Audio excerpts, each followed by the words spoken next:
नमस्कार, स्वागत है आप सभी का डीडी न्यूज के इस खास बुलेटिन एक्सप्रेस 100 में, जहां हम आपके लिए लेकर आते हैं राजनीति, मनोरंजन, देश, दुनिया, खेल, व्यापार जगत की सभी बड़ी खबरों को एक्सप्रेस यानी फटाफट अंदाज में। मैं हूं आंचल गुलाटी गुंबर। तो आइए देखते हैं खबरों को तेज रफ्तार के साथ।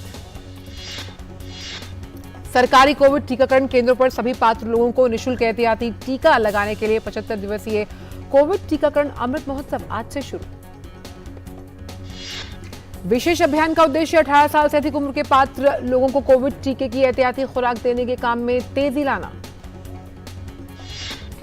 15 जुलाई से 30 सितंबर तक 75 दिनों के लिए होगा एहतियाती खुराक के लिए पात्र लोगों में 18 वर्ष से अधिक के सभी व्यक्ति शामिल, जिन्होंने दूसरी खुराक लगाने की तारीख के बाद 6 महीने या 26 सप्ताह का समय पूरा कर लिया। राज्यों केंद्र शासित प्रदेशों से अनुरोध किया गया है कि वे 75 दिनों के लिए कोविड टीकाकरण अमृत महोत्सव को एक जन अभियान के रूप में कार्यान्वित करें। इसके अलावा उन्हें चार धाम यात्रा, अमरनाथ यात्रा, कांवड़ यात्रा के साथ साथ प्रमुख मेलों और जन समूहों के मार्गों पर विशेष टीकाकरण शिविर आयोजित करने के लिए सलाह दी गई। राज्य केंद्र शासित प्रदेशों को सभी बड़े सरकारी और निजी कार्यालय परिसरों, औद्योगिक प्रतिष्ठानों, रेलवे स्टेशन, अंतर्राज्यीय बस अड्डों, विद्यालयों, कॉलेजेस आदि में विशेष कार्यस्थल टीकाकरण शिविरों का संचालन करने की सलाह दी गई है। कोविड महामारी के खिलाफ सबसे प्रभावी हथियार के रूप में शुरू किए गए टीकाकरण अभियान के तहत देश में अब तक 199 करोड़ से अधिक टीकों की खुराक दी जा चुकी है। बीते शाम 7 बजे तक 16,32,000 से अधिक टीके लगाए गए। टीकाकरण अभियान देश में लोगों की कोविड से सुरक्षा का एक महत्वपूर्ण माध्यम है। भारत में मंकी पॉक्स के पहले मामले की पुष्टि हो गई है। मरीज 3 दिन पहले ही संयुक्त अरब अमीरात से केरल के कोल्लम पहुंचा है। संक्रमित व्यक्ति की हालत अभी स्थिर। केंद्रीय स्वास्थ्य और परिवार कल्याण मंत्रालय ने गुरुवार को केरल के कोल्लम जिले में मंकी पॉक्स में जो पुष्ट मामले के मद्देनजर सार्वजनिक स्वास्थ्य उपायों को स्थापित करने में राज्य स्वास्थ्य अधिकारियों के साथ सहयोग करने के लिए एक उच्च स्तरीय टीम केरल भेजी है। टीम में राष्ट्रीय रोग नियंत्रण केंद्र, आरएमएल अस्पताल के डॉक्टर और विशेषज्ञ सहित स्वास्थ्य और परिवार कल्याण मंत्रालय के वरिष्ठ अधिकारी शामिल हैं। केंद्र सरकार ने मंकी पॉक्स बीमारी से निपटने के लिए राज्य और केंद्र शासित प्रदेशों को पत्र लिखकर स्वास्थ्य मंत्रालय के दिशा निर्देशों का पालन करने के लिए कहा। स्वास्थ्य मंत्रालय के सचिव राजेश भूषण ने कहा कि मंकी पॉक्स बीमारी पूरे विश्व में फैल रही है। भारत में भी जन स्वास्थ्य तंत्र को सशक्त बनाना होगा और बीमारी से निपटने की पूर्व तैयारी करनी होगी। केंद्र ने अस्पताल, डॉक्टर और रोग निदान केंद्र सहित सभी संबद्ध पक्षों से नियमित तौर पर मंकी पॉक्स के नियंत्रण के लिए हर स्तर पर कार्य करने के लिए कहा। स्क्रीनिंग दलों से सभी प्रवेश मार्गों पर संदिग्ध रोगियों की पहचान और जांच करने के लिए कहा है। गुजरात में भारी बारिश के कारण कई जिलों में बाढ़ की स्थिति बनी हुई है। नवसारी, चिखली और गंडवी क्षेत्रों में भारी बारिश के कारण जनजीवन प्रभावित। राज्य में 10 जुलाई से लगातार 5वें दिन बाढ़ जैसी स्थिति बनी हुई है। मौसम विज्ञान विभाग ने 8 जिलों सौराष्ट्र के जूनागढ़, गिर सोमनाथ एवं भावनगर और दक्षिण गुजरात के सूरत, नवसारी, डांग, तापी और वलसाड के लिए रेड अलर्ट जारी किया।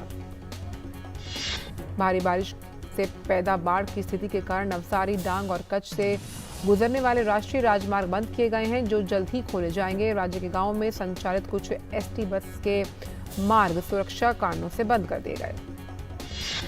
राज्य में 8 जुलाई से बारिश से संबंधित घटनाओं में अब तक 43 लोगों की मौत, जिनमें से अधिकांश की बिजली गिरने से मौत हुई है।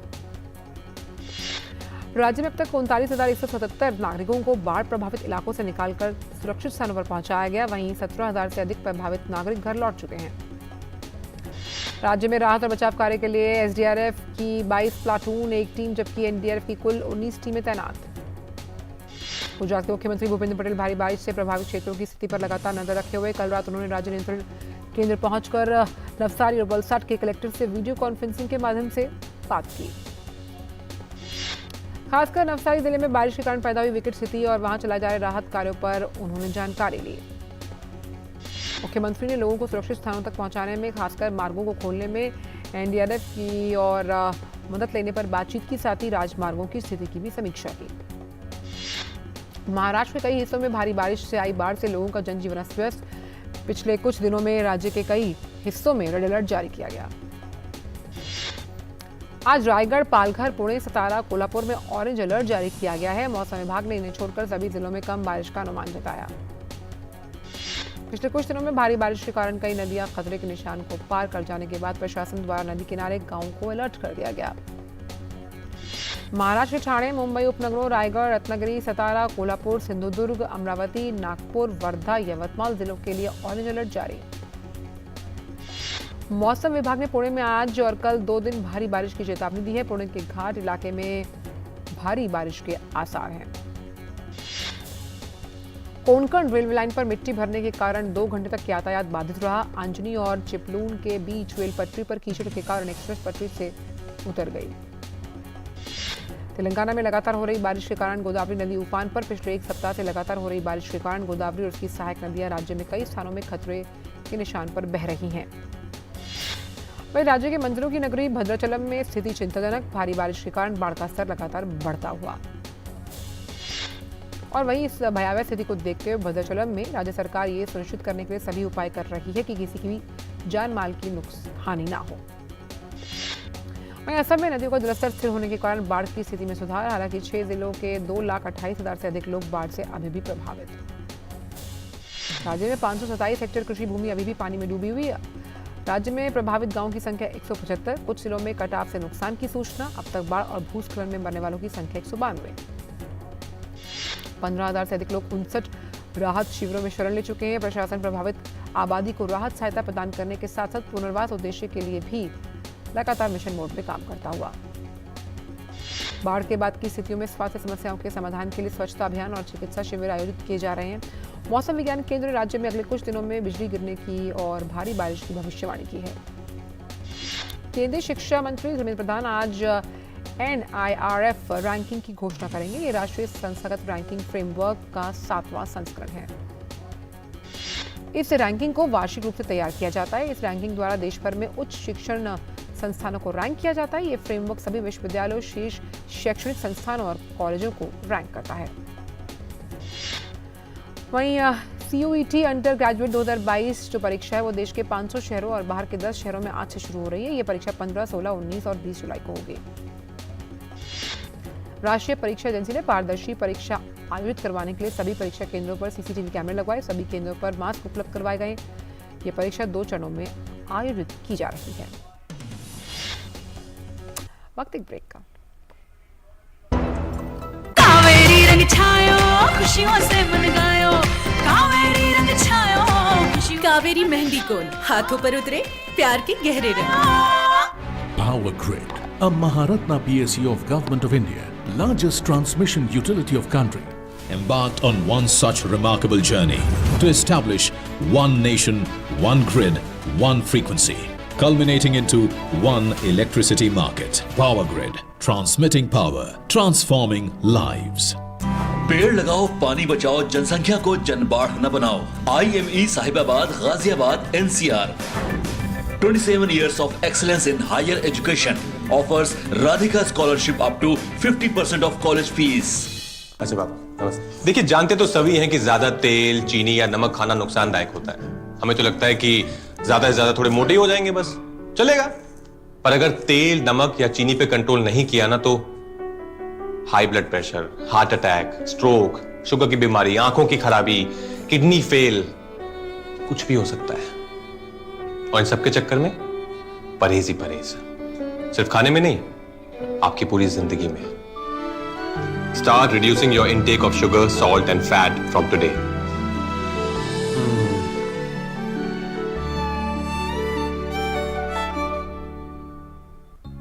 ISI मम्मा ISI। नो बेटा, हॉट है, पापा को लेट हो जाएगा। पापा ISI। गेट रेडी बेटा। मम्मी, हमारे घर में सभी प्रोडक्ट्स पर ISI का निशान क्यों है? ISI मार्क का मतलब है विश्वसनीय बेहतरीन क्वालिटी, ताकि हम सब सुरक्षित रहें। ISI मार्क जैसे पापा से है देश सुरक्षित, ISI मार्क से हम सब सुरक्षित। ब्रेक के बाद सभी का स्वागत। रुक करते हैं बाकी खबरों का एक्सप्रेस अंदाज में। तो CUET की जो परीक्षा है इसमें करीब 14,90,000 छात्र ने इसमें पंजीकरण करवाया, जिसमें 8,10,000 विद्यार्थी पहले चरण और 6,80,000 विद्यार्थी दूसरे चरण में परीक्षा लेंगे। अगला चरण जो है वो अगले महीने की 4 और 10 तारीख को आयोजित होगा। बात करते हैं निर्यात को लेकर। इस साल जून में निर्यात 23% बढ़ चुका है और $40 अरब पर पहुंचा। साथ ही साथ जून में वस्तुओं का आयात जो सालाना आधार था वो 57% पर पहुंचा। कच्चे तेल की बात करते हैं। आयात जून में लगभग दोगुना होकर $21 अरब रहा। कोयला और कोक का आयात दोगुना होकर $6.76 अरब पर। केंद्रीय अप्रत्यक्ष कर और सीमा शुल्क ने कुरियर के जरिए आभूषणों के ई-कॉमर्स निर्यात के लिए सरल नियामकीय जो रूपरेखा से तैयार किया है। वित्त मंत्रालय ने कल बताया कि इस रूपरेखा में सीमा शुल्क विभाग द्वारा किए जाने वाली कार्रवाई में एक रूपता लाने की आवश्यकता को ध्यान में रखा गया है। साथ ही केंद्र सरकार ने वस्त्र के क्षेत्र में रोजगार की, ये बात हमने सोने की लेकिन अगर वस्त्र के क्षेत्र में निर्यात बढ़ाने की बात करें तो यहां पर राहत दी गई है। मार्च की 2024 के महीने की बात की जाए, वस्त्र मंत्रालय ने कहा कि कर राहत की जो दरें हैं वो पहले की तरह जारी रहेंगी, लेकिन फिलहाल राहत दी गई है 2024 तक। साथ ही परिधान निर्यात संवर्धन परिषद के अध्यक्ष नरेन गोयंका ने कहा कि सरकार के इस कदम से अंतर्राष्ट्रीय बाजार में भारतीय निर्यात सस्ता और प्रतिस्पर्धा से बढ़ा हुआ है। उन्होंने कहा कि सरकार की इस योजना से स्थायी नीति बनाने में सफलता मिली, जिससे रोजगार में और निर्यात बढ़ा है।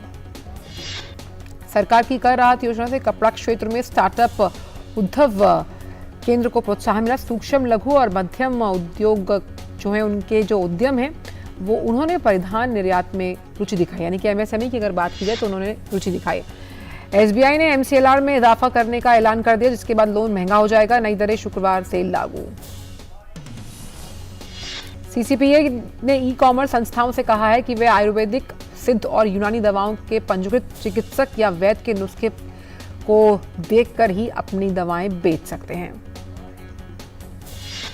कॉमर्स मिनिस्ट्री द्वारा जारी आंकड़ों के अनुसार जून में देश में थोक महंगाई दर में मामूली गिरावट, ये मई में 15.88% से घटकर 15.18% पर आ गई। एलआईसी ने जानकारी दी कि 31 मार्च 2022 तक एलआईसी की एम्बेडेड वैल्यू जो है वो 5 लाख करोड़ रुपए से ज्यादा है, जबकि बीते वर्ष 31 मार्च 2021 तक इसकी एम्बेडेड वैल्यू 95 करोड़ के आसपास थी। पेट्रोल डीजल की बढ़ती कीमतों के बीच वित्त मंत्री ने कहा है कि सरकार अब हर 15 दिन में कच्चा तेल, डीजल, पेट्रोल और विमान ईंधन पर लगाए गए नए टैक्स की समीक्षा करेगी। ईडी ने कल निफ्टी की पूर्व सीईओ चित्रा रामकृष्णन को गिरफ्तार कर लिया। उनके खिलाफ अवैध फोन टैपिंग और स्टॉक एक्सचेंज के कर्मचारियों की जासूसी के मामले में मनी लॉन्ड्रिंग का केस दर्ज किया गया है। ऑनलाइन कैब सेवा कंपनी उबर ने कैब ड्राइवरों को बुकिंग के समय सवारी के गंतव्य स्थान की जानकारी देने की सुविधा शुरू करने का निर्णय लिया है। उबर इंडिया ने कैब बुकिंग के बाद अब यात्रा निरस्त करने की घटनाओं में कमी लाने के लिए ये कदम उठाया। अकाशा एयर ने कहा कि वे जुलाई के अंत में 2 एयरक्राफ्ट से अपना ऑपरेशन शुरू करेंगे और कंपनी का पहला होम बेस बेंगलुरु में होगा। दूरसंचार कंपनी भारती एयरटेल ने इंटरनेट क्षेत्र की दिग्गज कंपनी गूगल को इक्विटी शेयर आवंटित करने का फैसला किया। एयरटेल 734 रुपए प्रति शेयर के भाव से 7 करोड़ से अधिक इक्विटी शेयर गूगल को आवंटित करेगी। आईसीआईसीआई बैंक के बाद अब नॉन बैंकिंग फाइनेंशियल कंपनी ने फिक्स डिपॉजिट पर ब्याज दरों को बढ़ाया है। वॉलमार्ट फाउंडेशन और फ्लिपकार्ट फाउंडेशन मिलकर असम में बाढ़ प्रभावितों की मदद के लिए 2 करोड़ रुपए का योगदान देंगे। एफबीआई की ताजा रिसर्च रिपोर्ट इकोरैप के अनुसार वैश्विक मंदी की संभावना केवल 20 से 30%, जबकि अर्थव्यवस्था में गतिरोध का समय लंबा खिंचने की आशंका। रिपोर्ट में कहा गया भविष्य की मार्च 2023 तक भारत की जो महंगाई दर है वो 5% तक पहुंचेगी। गोटाबाया राजपक्षे ने श्रीलंका के राष्ट्रपति के पद से इस्तीफा दे दिया। गोटाबाया राजपक्षे के इस्तीफे का औपचारिक ऐलान आज किया जाएगा। श्रीलंकाई संसद के अध्यक्ष महिंदा यापा अभयवर्धने ने कल एक बयान जारी करते हुए कहा कि राष्ट्रपति गोटाबाया राजपक्षे का इस्तीफा सिंगापुर स्थित श्रीलंकाई उच्चायोग के जरिए मिला। साथ ही श्रीलंकाई संसद के अध्यक्ष महिंदा यापे ने यह कहा कि राजपक्षे के पत्र के कानूनी सत्यापन और अन्य कानूनी प्रक्रियाओं का पालन किया जाएगा और उसके बाद ही इस्तीफे का औपचारिक ऐलान भी।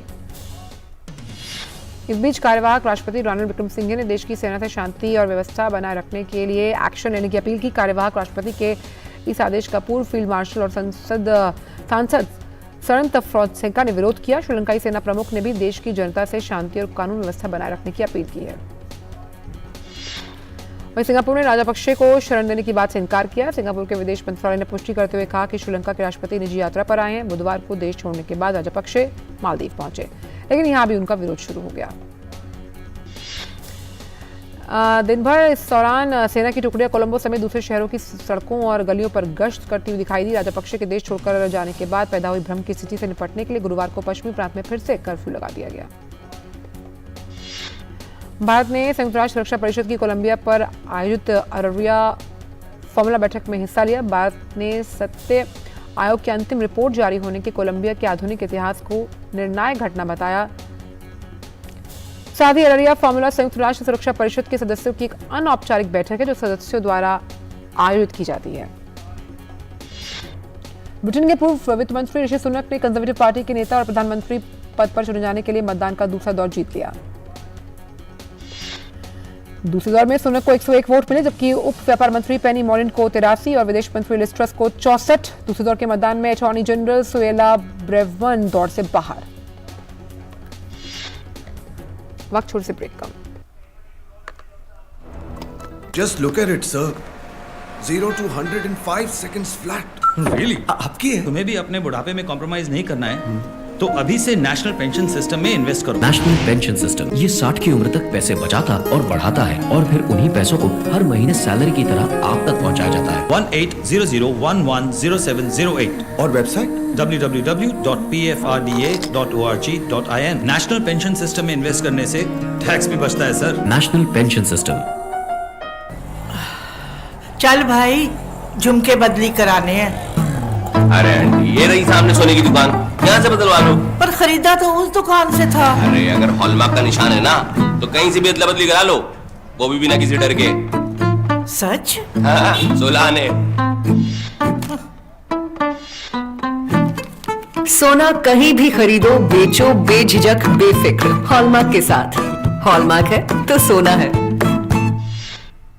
पेड़ लगाओ, पानी बचाओ, जनसंख्या को जनबाढ़ न बनाओ। IME Sahibabad, Ghaziabad, NCR।